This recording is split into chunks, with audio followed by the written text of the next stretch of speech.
शुक्रगुजार हूँ पाक परवरदिगार का कि आज जलसे में कुछ लम्हे आप लोगों के साथ रहने के लिए और आप लोगों की बात सुनने के लिए एक मौका अता फरमाया है। बड़ी खुशी है कि आज के जलसे में पहली बार कोलार के नए कोलार असेंबली हल्के के नए MLA साहब हमारे साथ हैं और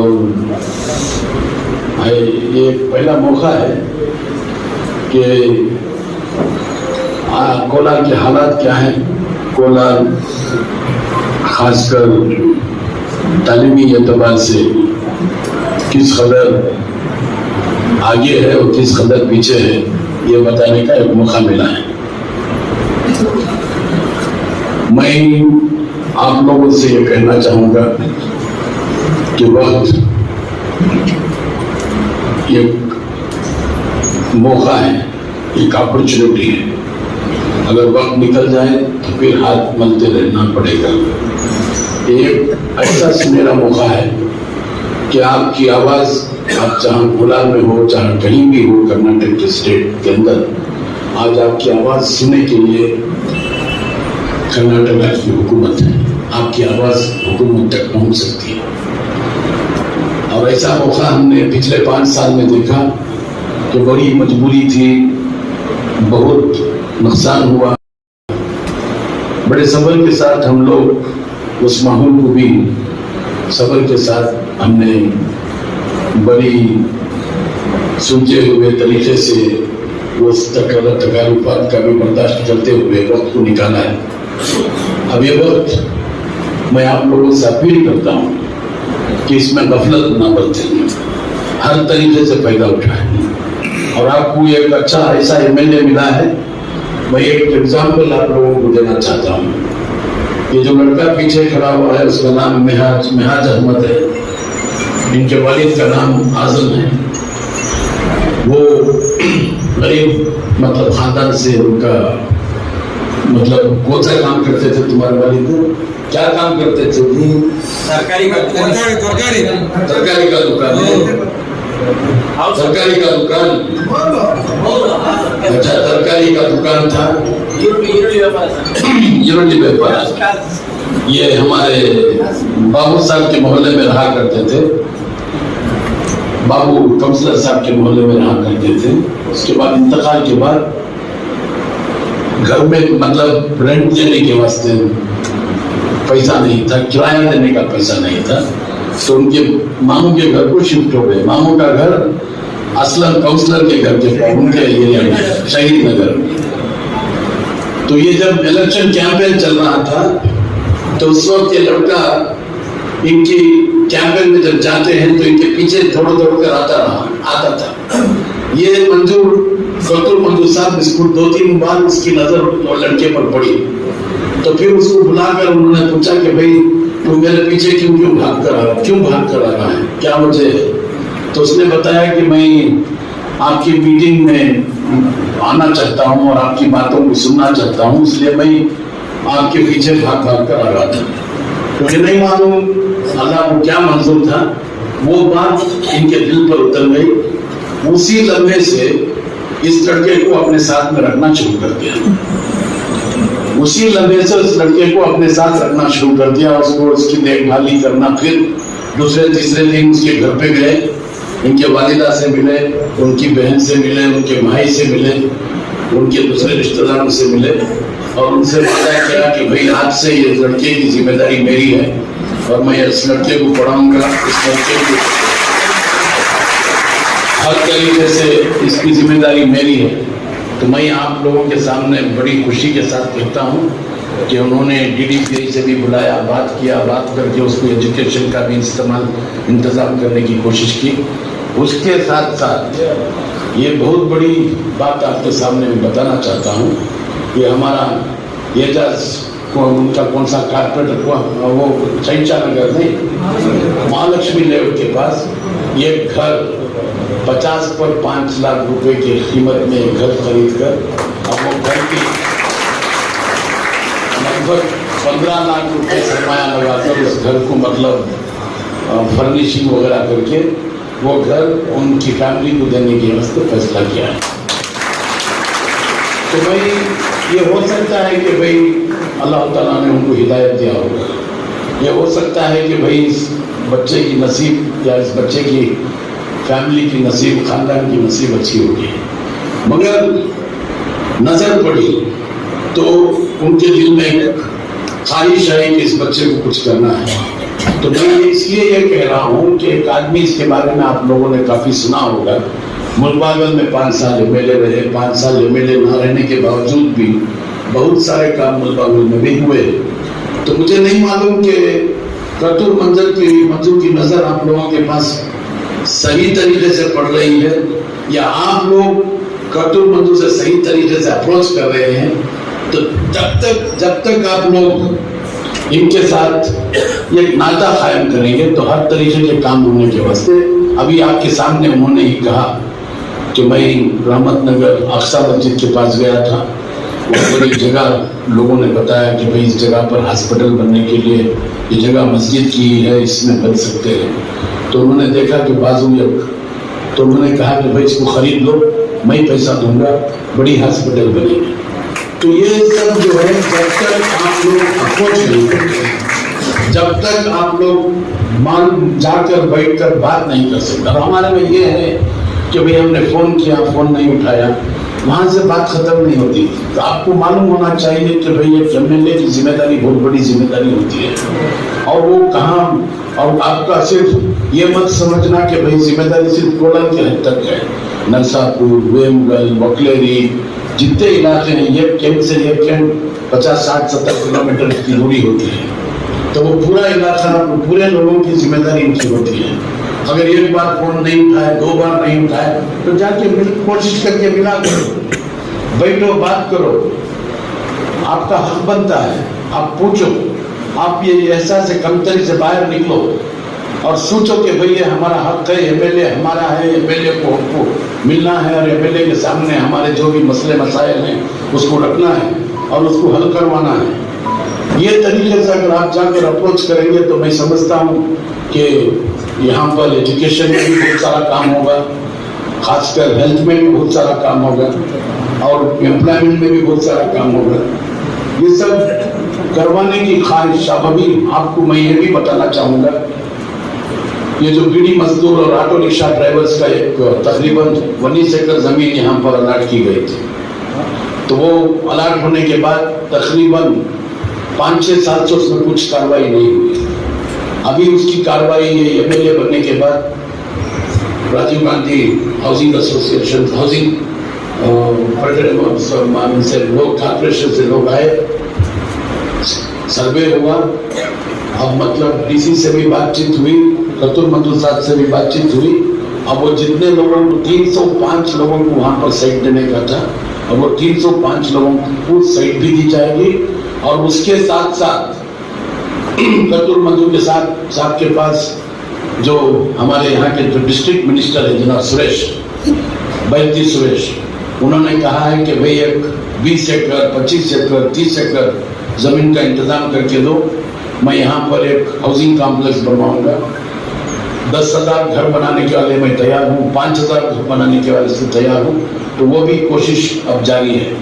एक तरफ ये भी होगा, और दूसरी तरफ हमारे ही खुद हमारे जनाब जमीर अहमद साहब हाउसिंग मिनिस्ट्री में, वो भी मतलब कतुर मंजूर से कहें कि भाई तुम आइडेंटिफाई करो, मैं घर बन के देने के लिए तैयार हूँ। तो यहाँ पर तकरीबन 30 साल से किसी को भी घर नहीं मिला, किसी को भी साइट नहीं मिला। 30 ವರ್ಷ ಆಯ್ತು ಒಂದು ಸೈಟ್ ಸಿಕ್ಕಿಲ್ಲ, ಒಂದು ಮನೆ ಸಿಕ್ಕಿಲ್ಲ, ತೀರಾ ಬಡವರಿದ್ದಾರೆ, ಅವರು ತಿನ್ಲಿಕ್ಕಿರೋದಿಲ್ಲ, ಅವ್ರ ಮನೆಗೆ ರೆಂಟ್ ಕಟ್ಟಬೇಕು, ಅಂತ ಸಿಚುವೇಶನ್ ಅಲ್ಲಿ ಇದ್ದಾರೆ। ಅವ್ರಿಗೆಲ್ಲ ನಾವು ಯಾವ ರೀತಿ ಐಡೆಂಟಿಫೈ ಮಾಡಿ ಜುನೈನ್ ಆಗಿ ಅವ್ರಿಗೆ ಕಟ್ಟಿಸ್ಕೊಡ್ತಕ್ಕಂಥ ವ್ಯವಸ್ಥೆ ಈ 1 ವರ್ಷದಲ್ಲಿ ಅದೆಲ್ಲ ಪ್ರಾರಂಭ ಆಗಬೇಕು ಅಂತ ಹೇಳಿ ನಿಮ್ಮಲ್ಲಿ ಮನವಿ ಮಾಡ್ಕೊಳ್ತಾ ಇದ್ದೀನಿ। ಅದರ ಜೊತೆಯಲ್ಲಿ ಈಗಾಗಲೇ ಸರ್ಕಾರದ ಕಾರ್ಯಕ್ರಮಗಳು, ಈಗ ಗೃಹ ಜ್ಯೋತಿ ಇರ್ಬೋದು, ಗೃಹಲಕ್ಷ್ಮಿ ಇರ್ಬೋದು, ಶಕ್ತಿ ಇರ್ಬೋದು, ಅನ್ನಭಾಗ್ಯ ಇರ್ಬೋದು, ಈ ಸಮಾಜಕ್ಕೆ ತಲುಪದಂಗೆ ಒಂದು ಸೆಪರೇಟ್ ಆಗಿ ಮೀಟಿಂಗ್ ಮಾಡಿ ನೀವು ತಹಸೀಲ್ದಾರ್ ಜೊತೆಗೆ, ಇವರಲ್ಲಿ ಎಷ್ಟು ಜನದ ಹತ್ರ BPL ಕಾರ್ಡ್ ಇದೆ, ಯಾರ ಹತ್ರ ಇದೆ, ಯಾರ ಹತ್ರ ಇಲ್ಲ, ಯಾರಾದ್ರೂ BPL ಕಾರ್ಡ್ ಆಗಲಿ ಅನ್ನದಾತ ಕಾರ್ಡ್ ಆಗಲಿ ಕೊಡಿಸ್ಲಿಕ್ಕೆ ಅವಕಾಶ ಇದೆಯಾ ಅದನ್ನು ಕೊಡಿಸೋದಾಗಲಿ, ಅವರು ಕಂಪ್ಯೂಟರಲ್ಲಿ ಅಪ್ಲೋಡ್ ಮಾಡಿದಾರಾ ಇಲ್ವಾ, ಅಪ್ಲೋಡ್ ಮಾಡಿದ್ರೆ ಎಷ್ಟು ಜನ ಮಾಡಿದ್ದಾರೆ ಎಷ್ಟು ಜನ ಇಲ್ಲ, ಅದನ್ನು ಒಂದು ಮೀಟಿಂಗ್ ನೀವು ಮಾಡಿದರೆ ಅದರಿಂದ ಅವ್ರಿಗೆಲ್ಲ ಆ ಪ್ರೋಗ್ರಾಮ್ ತಲುಪಿಸೋದಕ್ಕೆ ಒಂದು ಅವಕಾಶ ಆಗ್ತದೆ. ಮೈ ಕ್ಯಾವಸ್ತೆ ಕಹರಾವ್ ನಮ್ಮಲ್ಲಿ ನೀಟು ಮೊನ್ನೆ ಒಂದು ವಾರದಲ್ಲಿ 3-4 ಜನ ನನ್ನ ಹತ್ರ ಬಂದರು ಮಕ್ಕಳು. ನೀಟಲ್ಲಿ ಒಳ್ಳೆ ರ್ಯಾಂಕ್ ತೆಗೆದಿದ್ದಾರೆ, अच्छी ರ್ಯಾಂಕ್ ಮಿಲ್ಕರೆ, ಫ್ರೀ ಸೀಟ್ ಮಿಲೇಗಿ. ಅವ್ರು ಮಾಡಿರೋದು ತಪ್ಪು, ಕ್ಯಾಟಗರಿ 2 ಅಂತ ಬರ್ತಾರೆ, ಕೆಳಗಡೆ ಒಂದು ಕಾಲಮ್ ಇದೆ, ಅಲ್ಲಿ ಮೈನಾರಿಟೀಸ್ ರಿಲಿಜಿಯಸ್ ಮೈನಾರಿಟೀಸ್ ಅಂತ ಎಸ್ ಆಗಬೇಕು, ಅಲ್ಲಿ ನೋ ಆಗಿಬಿಟ್ಟಿದ್ದಾರೆ, ಹಾಗಾಗಿ ಆ ಸೀಟ್ ಅವ್ರಿಗೆ ಸಿಕ್ಕಿಲ್ಲ. मैं आप लोगों से खासकर मिलत एजुकेशन सोसाइटी वालों से भी कहूँगा कि आप एक education camp particularly to fill up the application forms NEET के लिए आप लोगों को बताएं कि भाई किस तरीके से वो कितना जरूरी है, सही तरीके से फॉर्म, एक मेडिकल सीट 1 करोड़ रुपए देना पड़ता है. ये बच्ची सिर्फ नहीं, अब वो ನಾನು ಡೈರೆಕ್ಟರ್ ಹತ್ರನೂ ಮಾತಾಡಿದೆ, ಎಜುಕೇಷನ್ ಮಿನಿಸ್ಟರ್ ಹತ್ರನೂ ಮಾತಾಡಿದೆ, ಅದು ಬ್ಯಾಕ್ ಆಫೀಸಲ್ಲಿ ಆಗ್ತಕ್ಕಂಥದ್ದು, ಕಂಪ್ಯೂಟರ್ ಎಲ್ಲ ನಮ್ಮ ಸರ್ಕಾರ ಗವರ್ನೆನ್ಸ್ ಇಂದ ಮಾಡ್ತಾ ಇರೋದು, ಅದರಲ್ಲಿ ಏನೂ ಹಸ್ತಕ್ಷೇಪ ಮಾಡೋದು ಅವಕಾಶನೇ ಇಲ್ಲ. ಸೊ ಹಾಗಾಗಿ ಈಗ ಕೋರ್ಟಿಂದ ಒಂದು ಡೈರೆಕ್ಷನ್ ತಗೊಂಡು ಬನ್ನಿ ಅಂತ ಅದನ್ನು ಅಡ್ವೊಕೇಟ್ಗೆ ಹೇಳ್ಬಿಟ್ಟು ಕಳಿಸ್ಕೊಟ್ಟೆ ನಾನು. ಆ ಕೋರ್ಟ್ಗೆ ಫೈಲ್ ಮಾಡಿ ಒಂದು ಬಂದರೆ ಅವ್ರಿಗೆ ಅವಕಾಶ ಆಗ್ತದೆ ಅಂತ ಹೇಳಿ. तो ये भी आप लोगों को जिम्मेदारी लेकर पर्टिकुलरली नीट का जो एप्लीकेशन वेरिफिकेशन के वक्त ये सब चीजें साकಷ್ಟು ಇನ್ನೊಂದು ಹೇಳಬೇಕಾದ್ರೆ ನೋಡಿ, ಒಂದು ಅಡ್ವೊಕೇಟ್ ಬೆಳಗಾಮಲ್ಲಿ ಸೌದತ್ತಿಯಲ್ಲಿ she is been selected, rank ಅಲ್ಲಿ she is been selected as a magistrate, selection ಆಗಿದೆ. ವೆರಿಫಿಕೇಶನ್ಗೆ ಹೋಗ್ಬೇಕಾದ್ರೆ ಅವರು ತಂದೆ ಬದುಕಿದ್ದಾಗ ಒಂದು ಕೇಸು, ಒಂದು ಫ್ಯಾಮಿಲಿ ಡಿಸ್ಪ್ಯೂಟ್, ಅವ್ರ ಅಣ್ಣನ ಕಾರವಾರಲ್ಲಿ ಆಗಿರೋದು, ಹಲ್ಯಾರಲ್ಲಿ ಆಗಿರೋದು, ಅವರೊಬ್ರು ಕೇಸ್ ಹಾಕಿದ್ದಾರೆ, ಅದರಲ್ಲಿ ಅಮ್ಮನ್ಗೆ ಅಕ್ಯೂಸ್ ನಂಬರ್ 5 ಹಾಕಿದ್ದಾರೆ. ಅಪ್ಲಿಕೇಶನ್ ಬರೀಬೇಕಾದ್ರೆ any judicial cases are pending ಅಂತ ಕೇಳ್ತಾರೆ, ಅಲ್ಲಿ ನೋ ಅಂತ ಬರೆದ್ಬಿಟ್ಟಿದ್ದಾರೆ. ಅದಕ್ಕಾಗಿ ಈಗ ಸೆಲೆಕ್ಷನ್ ಆಗಿರೋದನ್ನ she is not getting a job, ಅದು ಏನು magistrate. So this is all small issues, but now ಇದನ್ನೆಲ್ಲ गमना ಕೊಡಲ್ಲ. खासकर मैं इंतजार साहब आपकी टीम से गुजारिश करूंगा, बच्चों को समझाइए कि भाई कितना जरूरी होता है जब एप्लीकेशन फॉर्म भरते हैं, तो हर तरीके से अगर आपको कोई गुमान है तो उसका क्लैरिफिकेशन दे, अगर आपको गुमान है तो सही तरीके से अगर आप फॉर्म भरेंगे तो आपको हर तरीके से उसका फायदा होगा. और मैं आपका ज्यादा वक्त नहीं लूंगा, एक बात कहना जरूरी है कि मैं कल भटकल में था, नन्हे भटकल थे ना, भटकल में 3 या 4 इदारे, एक तंजीम एक इदारा है, एक इदारा है अंजुमन, एक इदारा है जामिया, एक इदारा है अली फाउंडेशन रिसर्च, ये 4 इदारे.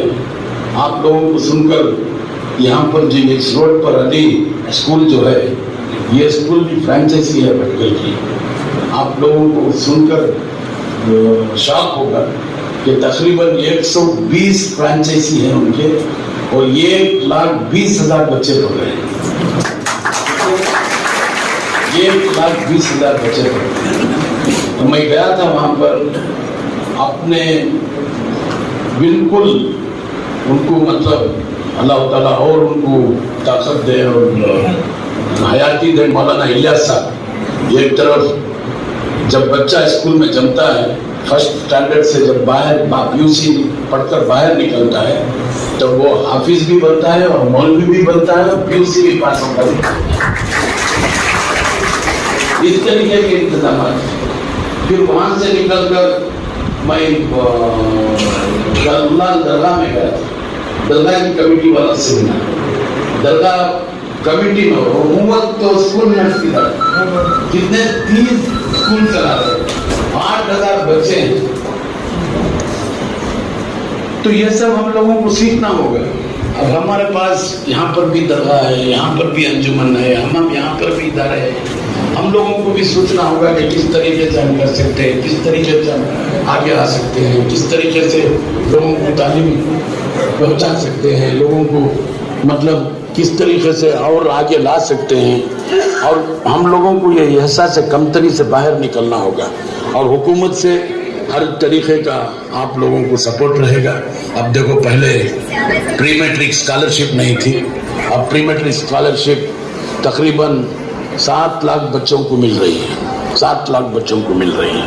और उसके बाद पोस्ट मैट्रिक स्कॉलरशिप, उसके बाद नेशनल ओवरसीज स्कॉलरशिप 20 लाख रुपया हर साल, 10-10 लाख रुपया।